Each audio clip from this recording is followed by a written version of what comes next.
Slowly, I parted my ass cheeks to gaze into my very own brown eye of Sauron for the first time in my life. My cheeks were almost stuck together from the broken, leaking sores and scabs. The very center, my poor rectum, was like the red eye of a very angry fungal hurricane. Despite my tendency for denial, I immediately thought, I am going to die. It was like something you see in a medical textbook and ask, who lets this happen to themselves? The best description I can think of is severe second-degree burns, which had been scratched open and smeared with human feces while leaking pus. The very next morning, I went to the doctor on the ship.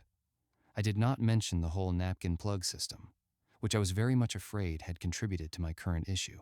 I just said, I have an infection back there, I think. Now, on a Navy ship, there's a real doctor, an officer. But the person who preps you is often just a regular dude like you who's a basic med tech right out of boot camp. I will never forget his reaction when I bent over the exam table and pulled down my underwear. God bless him. He tried times to play it off like no big deal, but I heard him stifle a deep gag, and he immediately left the room, his face as pale as death.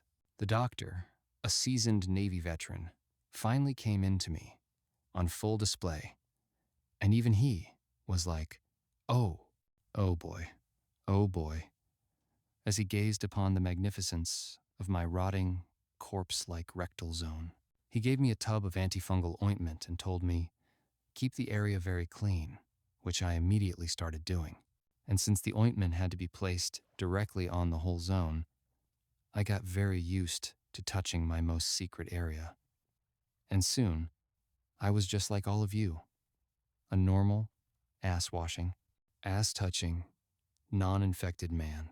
If you are a young or even an old person reading this with issues regarding personal hygiene, please learn from my lesson. Please